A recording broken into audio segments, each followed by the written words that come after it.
Olá, seja bem-vindo a mais um curso de crescimento cristão, nosso CCE. E hoje, com a nossa aula sobre Hamartiologia, aula 9, esse módulo começando, para tocar seu coração, te trazer uma nova visão, te preparar para a missão que Deus tem para a sua vida. Bom demais, né? Vamos começar a aula? Hamartiologia, estudo sobre o pecado, a queda da humanidade. Você vai entender o termo depravação total, que é um termo muito interessante. Isso é muito especial. Vamos juntos? Então, você está aí comigo. Aula 9, Hamartiologia, estudo da queda e depravação humana. Né? Aqui. Aquele que não tem sentido a força do conceito do pecado do Antigo Testamento sabe pouco sobre o significado da graça do Novo Testamento. Quem não tem temido com Moisés, chorado com Davi e se maravilhado com Isaías, pouco vai se regozijar com Mateus e pouco vai descansar com João. Né? Então a gente tem esse teólogo aí falando sobre isso. É claro que eu não falei o nome dele porque é complicado. Tenta falar aí na sua casa. Voltando aqui, né? É interessante que esse teólogo ele traz o conceito de que o Antigo Testamento ele mostra o horror do pecado, a santidade, a lei é santa, justa e boa, né? Como ela surgiu.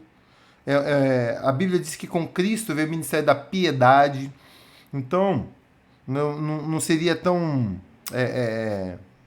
Não é leviano da nossa parte olhar e talvez perceber que não da parte de Deus, mas da parte do homem, era o ministério da impiedade, não tinha piedade, né? Você tem ali algo que algumas pessoas não entendem, destruição de cidades pelo povo de Deus. Você tem ali um homem que cata gravetos no sábado e é apedrejado porque violou a lei. Mas todo esse horror joga uma luz na graça que é em Cristo Jesus, né? Porque mostra que a lei não tinha capacidade para resolver o problema do homem, para absolver o homem, para corrigir o homem.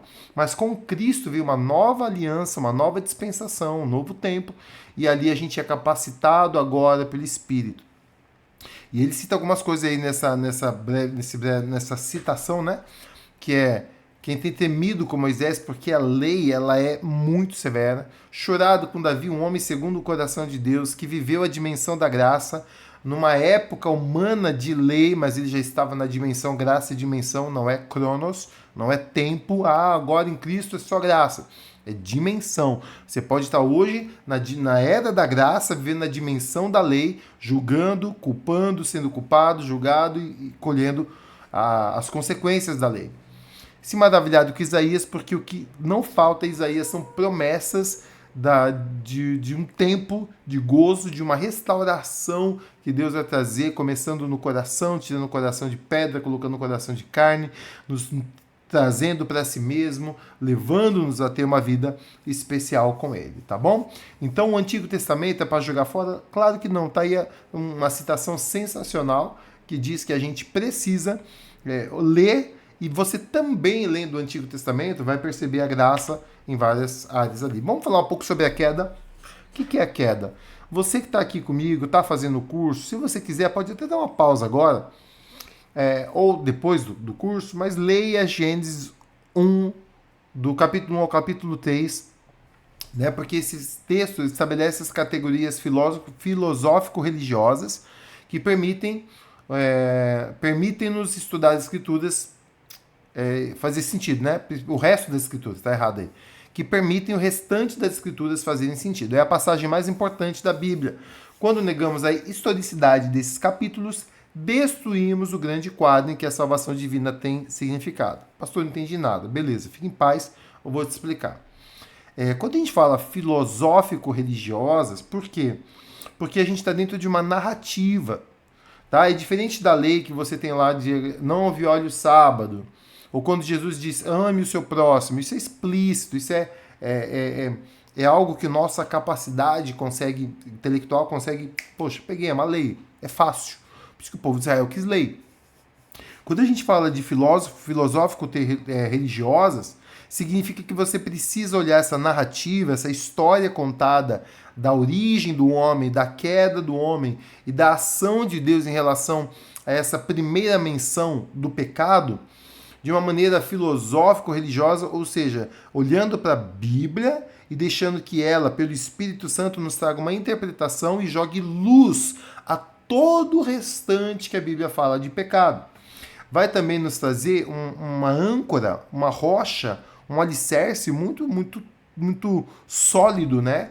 Muito firme, para a gente poder olhar para essa história e mesmo que existam vertentes de interpretação, ficar com o cerne, ficar com a narrativa, né, acreditando que o que nós temos ali é suficiente para nós termos um relacionamento com Deus que hoje sabemos em parte, mas logo virá aquele que nos conhece plenamente e nos fará conhecer plenamente como hoje somos plenamente conhecidos. Se ficou difícil entender, volta agora aí uns 10, 15 segundos, coloque a velocidade 0,5, eu vou falar bem devagar, você vai conseguir entender, tá bom? Então você vai entender também mais pra frente aqui nesse estudo que existem vertentes que negam essa história de Gênesis 1 a 3, dando interpretações que são apenas filosóficas, baseadas no humanismo, ou seja, o homem é a realidade máxima, o homem é o eixo de interpretação de todas as coisas. Está errado. Deus é o eixo de interpretação, Cristo e o Evangelho, que vai desde Gênesis e termina em Apocalipse, uma história única de amor e resgate de Deus dos seus filhos, vencendo o pecado, tá? Então, quando a gente nega a história de Gênesis e fala, Moisés, você vai ver que eu vou falar mais disso, Moisés simplesmente contou desse jeito para ficar bonitinho para criançada, né? Mas que a coisa é mais profunda. Realmente existe uma vertente judaica, né? E a gente precisa olhar para a tradição judaica, como é que os judeus interpretavam. Eu não vou trazer aqui essa visão, vou falar do que nós temos e como isso é suficiente para nós, tá? Entendemos o quadro do pecado e como ele se manifesta e como podemos vencê-lo, tá bom? Adão e Eva e a queda histórica, ou seja, a narrativa que nós olhamos hoje e falamos é histórica verdadeira, não uma história contada, uma fábula, tá? Muitos hoje dizem que Gênesis de 1 a 11 pertence a uma pré-história, que no fim isso é somente simbólico. Aí é uma divergência, não vou entrar também na questão pré-histórica ou simbólica, que é a ideia do liberalismo. O liberalismo fala que é simplesmente uma fábula, para ilustrar algo sério, né? É igual a história de Chapeuzinho Vermelho, para quem não entendeu, que é uma fábula de uma menininha que desobedece à mãe, que vai andar por uma estrada sozinha, que conversa com um estranho, que era a ideia de tome cuidado por onde você anda, com quem você fala, que tem gente querendo o seu mal. Porém, a Bíblia trata Adão e Eva como pais históricos de todos os seres humanos. Isso é fundamental. Por quê? Porque a história de Adão e Eva vai ser citada em Salmos, a história vai ser citada nos profetas, vai ser citado por Jesus, tá bom? Pelos apóstolos. Então a gente olha para essa história real, tá? E a gente vê que ela é base de interpretação e aplicação para as nossas vidas, tá bom? Tanto que, para você já ter uma palhinha, Paulo apresenta Adão por um só homem entrou pecado. Se era simplesmente uma fábula, então esse texto não tem valor. Mas agora, se é real, Adão é o nosso, literalmente, o primeiro homem criado por Deus, de onde se originam todos os outros homens, que caiu e a sua semente nasceu debaixo de uma condenação, por isso que nós nascemos debaixo de uma condenação, pecadores, e por isso pecamos. Nós não somos pecadores porque pecamos. Pecamos porque nascemos pecadores. Por isso que Cristo é a nossa solução e o Evangelho chama ao arrependimento, tá? Então a gente fala que Cristo é o nosso segundo Adão. Por um homem entrou o pecado e por um só homem veio a justiça. Quem é essa nova raça humana? Cristo, que nasceu de Adão, tá? Por meio de Eva, por meio de Maria, descendente de Adão, descendente de Eva, tá? A gente é muito mais profundo, mas tá bom pra gente por enquanto. Eu acho que já tá assim, você tendo que queimar aí uns neurônios, não tem problema não. Então nós temos aí a queda, evidências, eu não vou ler com vocês, é o básico de Gênesis, todo mundo sabe a história de Gênesis, tá? Mas você vai ver aí que é citado em outros textos. Se você puder agora, se você é uma pessoa diligente com o estudo das Escrituras, para agora e leia esses textos, tá bom? Você sabe que em Gênesis narra que a serpente enganou Eva, Eva comeu do fruto, cobiçou o fruto, comeu do fruto, seduziu seu marido. A palavra sedução não é erótica, não é sexual. Sedução existem de outras formas. Convenceu seu marido a comer do fruto, e quando Adão comeu do fruto, seus olhos se abriram, tornaram conhecedores do pecado, não como Deus, da mesma maneira, porque Deus conhece sem provar. Segundo lugar, a evidência no Novo Testamento, Adão é mencionado 8 vezes, Eva 2, sempre como pessoas reais. Agora sim, eu quero ler com você, e eu vou ler o texto que está... Sempre quando a gente coloca textos com um asterisco, significa que são os textos mais base, assim, textos que são mais explícitos e melhor para o nosso entendimento. Bora lá? Lucas, capítulo 8, verso 38.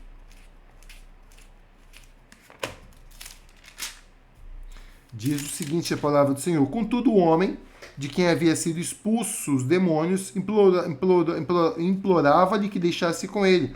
Mas Jesus despediu, recomendando. Eu acho que ou eu abri errado, ou o autor viajou na maionese. Agora sim. Por quê? Porque Lucas fala da genealogia. E quando ele começa, é muito interessante. Quando você lê Mateus, também tem uma genealogia. Aí você está lendo e falando, meu Deus, coisa chata, fulano nasceu de ciclano, de beltrano, de fulano e por aí vai.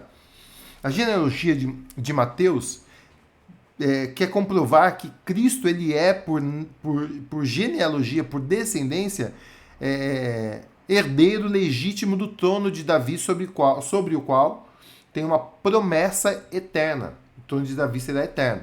Quando você lê a genealogia de Lucas, a gente tem o objetivo, o autor Lucas tem o objetivo do quê?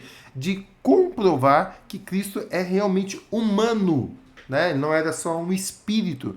Nós tínhamos aí na época dos apóstolos, pós-morte de Cristo, o evangelho foi muito atacado com uma linha de interpretação que dizia que Cristo, tudo que ele havia passado não era no físico, era espírito, mas que o espírito se manifestava de uma maneira aparentemente física, isso anulando toda a dor e todo o sofrimento, dizendo que a dor e o sofrimento foram psicológicos e espirituais, mas não físicos, não reais. Isso tem implicações N aí para a nossa redenção, da nossa cura, mas não vou entrar nessa questão. Então, quando Lucas, na verdade, não era apóstolo, quando o autor Lucas ele decidiu escrever, o objetivo dele era mostrar a humanidade de Cristo. E o que ele faz? Ele vai descrevendo de José para trás, para quê? Para chegar a um descendente comum. E o verso de Lucas 3:38 diz assim, vou ler o 37 também, tá? Filho de Matusalém, filho de Enoque, filho de Jared, filho de Maalael, filho de Cainã, filho de Enos, filho de Sete, filho de Adão, filho de Deus. Então, quando ele começa a narrar a genealogia de Cristo, chega em quem? Chega em Adão, tá? Tem outro texto aí que você vai poder ler também, Romanos 5, 12 a 21, também Romanos 15, 22 e 45. Dá uma pausa, leia. Você que é diligente, que quer aprender as escrituras, você vai pausar agora esse vídeo, vai abrir, vai ler. Tem dúvida? Deixa aqui nos comentários. Se você é da nossa igreja, manda para o nosso WhatsApp. Aproveita agora, curte, comenta, compartilha isso para dar engajamento, tá bom? Quem sabe não, Deus abençoar um canal de teologia online aqui pra gente, da nossa igreja, abençoando a vida de muitas pessoas. Vamos sonhar, né? Isso aí. Continuando, então, que você viu agora aqui, se Adão e Eva não foram reais, não tem base esses textos, tá? A ortodoxia genealógica conta, eles acreditam o quê? Que a queda histórica é a confissão da Igreja Universal em todos os séculos, pelo menos até o ceticismo teológico do século XIX. O que é ceticismo? A incredulidade teológica. Quando homens começam a ter dificuldade de acreditar, eles começam a racionalizar as escrituras, então é levado para um ceticismo. O que é ceticismo? Uma incredulidade. Não é tão espiritual assim. Um exemplo, o Mar Vermelho não abriu, houve uma baixa do Mar Vermelho, o povo de Israel pôde atravessar como no joelho. E quando o povo de Faraó foi atravessar, houve um aumentar, né, da maré e eles foram engolidos pela maré. É racional, tira todo o poder. Continuando, a mudança teológica ocorreu não por causa de considerações exegéticas, ou seja, porque estudaram as escrituras e falaram, opa, tem controvérsia, mas por causa de teorias do racionalismo e do evolucionismo. Quando Darwin veio dizendo que não, gente, olha para a biologia, não é criação de um ser divino, é evolução do acaso. A negação da queda histórica geralmente indica outras áreas de heterodoxia, ou seja, quando você não tem uma ortodoxia, uma linha única, ortodótica, mas hétero, ou seja, tentando juntar as várias linhas de teologia e religiões, você cria uma confusão. Já no judaísmo, o pecado de Adão afetou apenas o próprio Adão no nível espiritual. A queda resultou na morte física de todos os filhos de Adão, mas não espiritual. Por que isso é importante para o judaísmo? Porque eles acreditam que através da obediência da lei eles podem alcançar o céu. Então, se Adão afetou a todos no nível espiritual, nós precisamos de um Salvador espiritual. Não apenas por quê? Porque Cristo é um humano que morre, que o espírito dele foi até a região mais baixa. Então houve uma condenação espiritual em Cristo, mas ele viveu, isso venceu o espírito, venceu por nós espiritualmente, fisicamente, psicologicamente, emocionalmente, todas as formas. Então o judaísmo ele precisa que o quê? Entender isso, por quê? Porque o homem pode salvar a si mesmo, através do quê? Da morte física de uma ovelha, que anula as maldições físicas da desobediência deles, não espiritual. Tá? Então eles acreditam que tendo uma vida santa, íntegra e justa em obediência à lei, os torna aptos, então não tem graça, é obediência, é performance, é decisão pessoal, por isso que eles precisam ser tão rigorosos. Mas se você ler a lei, se você já pulou Levítico, já pulou Deuteronômio, por favor, volta e leia. Tem coisa aí que você fala, não tem como todo mundo obedecer isso, a coisa é bem séria. Pelagianismo, que é uma linha de pensamento semelhante ao judaísmo, o pecado adâmico não foi transmitido aos filhos. Ele só estabeleceu um mau exemplo. Todos nós somos filhos novos de Adão e podemos ver sem pecados. Entra aqui também o unitarianismo e outras formas de liberalismo e espiritismo, tá? Não vou entrar no mérito de explicar aqui a cada um desses, mas eu vou te dizer uma coisa. A ideia do livre-arbítrio, tá? Não existe um Deus governando o seu destino, não existe um Deus imputando para você uma condenação de alguém que pecou antes. O que existe é você no agora, tomando suas decisões, evoluindo espiritualmente, e a única salvação depende exclusivamente de você, tá? Então ignora a morte salvífica de Cristo, vicária, substitutiva, propiciativa, todos os âmbitos da morte de Cristo por nós, deixa de fazer sentido. Cristo e seu sacrifício deixam de fazer sentido. Porque foi só um mau exemplo que Adão deu. Hoje você... Isso tem um aspecto muito forte de sabedoria. Você não é o que seu pai disse, o que sua mãe diz, o que eles viveram. Tá? Mas nega uma herança pecaminosa no homem. Só que isso é complicado. Por quê? Porque desde que a criança nasce, se ela não tivesse contato com outros humanos de má índole, eles seriam perfeitos, não tem exemplos negativos. Mas você percebe que a criança, desde a sua infância, tem dentro de si algo chamado depravação humana, uma tendência natural, espiritual, psicológica, emocional para o mal. Ela bate, ela xinga, ela sabe que ela fez errado, ela se esconde, ela tem medo. Por quê? Porque existe uma consciência de culpa, né, que vem ao homem. E de onde vem isso? De nossa herança adâmica, tá? Então, por que não faz sentido só o agora? Não, mas você está no mundo de caos. Então, se eu prender uma criança num jardim de delícia, sem contato com nenhum ser humano, ela vai ser e colocar dois ali, eles vão ser santos? Não. Eles vão se matar, eles vão brigar, eles vão ter o mal. Ou seja, de onde vem esse mal? Tá? Então, é algo muito romântico, tá? Dizer que não, é só você por você, mas não cola. Mormonismo, não vou entrar também na questão dos mormons, é bem complexo, é uma seita que mistura muita coisa. Mas eles acreditam que a queda foi a melhor bênção possível, pois libertou o homem para ser como Deus. Né? Esse homem aí, Brigham Young, diz que o Deus Pai era Adão e Eva era uma das suas esposas celestiais. Eles chegaram para procriar na Terra. Gente, não vou entrar nessa questão, não. Tem uma série na Netflix que eu estou para assistir que conta a história Netflix ou Prime, não sei, que conta a história desse líder e dessa seita aí que pôde estar vindo à tona assim, de uma maneira cinematográfica, muito triste de ver, porque a gente não tem alegria com o mal de ninguém, né? Então vou passar isso daí, nem vou pular. Já no catolicismo romano, homem foi criado moralmente neutro, com o desafio a agradar a Deus pela obediência. Ele pecou, mas depois da queda recebeu o dom da justiça, espiritualmente voltando à sua posição neutra antes da queda. Tá, legal, a gente acredita nisso, mas que isso vem por meio do sacrifício vicário do Senhor Jesus Cristo.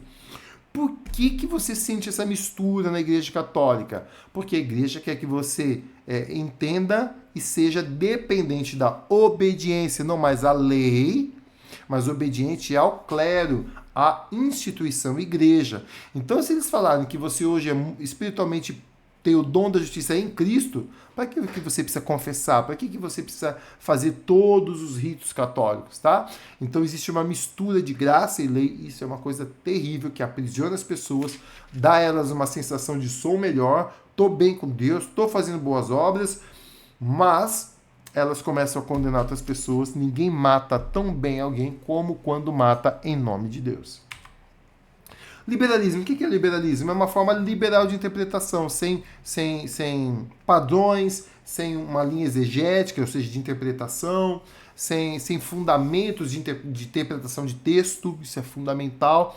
Existem fundamentos para você interpretar texto. Não são fundamentos religiosos, são fundamentos escriturísticos, tá? Para você poder interpretar um texto. Então, não posso interpretar a revelia. Tá? Como esse texto se construi?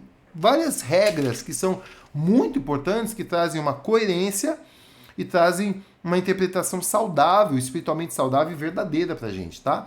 O liberalismo não trabalha com esses postulados ou com esses fundamentos. Pelo contrário, como diz aí, propondo uma ascensão evolutiva do homem, o liberalismo nega a historicidade de Adão e Eva, só de Adão, perdão. E toda e qualquer transmissão do pecado é marcado por seu otimismo com a natureza humana, a paternidade de Deus e a fraternidade do homem. É uma visão de que é uma história que mostra um conceito, mas que o homem por si só, ele pode evoluir, ele pode desfrutar ali. Ou seja, é muito romântico, mas nega ao horror do pecado que nos torna carentes de Deus e faz olhar para o Evangelho e a cruz, vendo todo o horror que era para ser nosso, castigados em Jesus e nos tornar assim pessoas que entendem que precisamos de um Salvador e que a obra foi consumada, tá bom? Já a neo-ortodoxia, que é uma interpretação também dos dias atuais, né? A ortodoxia é diferente da antiga ortodoxia dos padrões, é uma neo. Eles acreditam, neo significa contemporâneo, que misturou bastante coisa, diz. Assim como no liberalismo, Gênesis 1 a 11 é lenda, fábula. Barth diz que a queda aconteceu de alguma maneira na história, pois o homem é sujeito à lei do pecado e da morte. Reinhold Niebuhr e Brunner e Richardson, Kuhlman e a maioria dizem que Adão é um símbolo de todo homem e que a queda é um ato universal. Todos têm a sua queda. Então, Adão é só uma tipologia de algo que vai acontecer na vida de todo mundo. Então conta a história de como todo mundo um dia vai cair, vai pecar, vai ser condenado, vai precisar então voltar para Deus.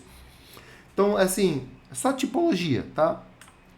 E a ortodoxia do evangelicalismo. Por causa do pecado de Adão e Eva, que foram criados puros e justos, todos estão sujeitos à morte física e espiritual sem qualquer justiça original. E essa é a nossa crença, que o homem não tem como voltar sozinho para Deus. Ele precisa de um Salvador, tá? Não tem como você chegar a Deus. Sei que a aula hoje foi rápida. Eu tenho buscado fazer dessa maneira mesmo, tá bom? Trazer para você um conteúdo mais objetivo, mas tem muita informação aí. Se for necessário, assista de novo, faça perguntas, entre em contato. Mas eu agradeço pela sua participação. Semana que vem a gente continua. E se foi bom para você, você tem um amigo aí que é evangélico, alguém que quer entender alguma coisa, compartilha com a pessoa, tá? Vai ser um privilégio poder abençoar a vida de mais pessoas. Um grande abraço, um grande beijo e até a próxima, se Deus quiser. Tamo junto.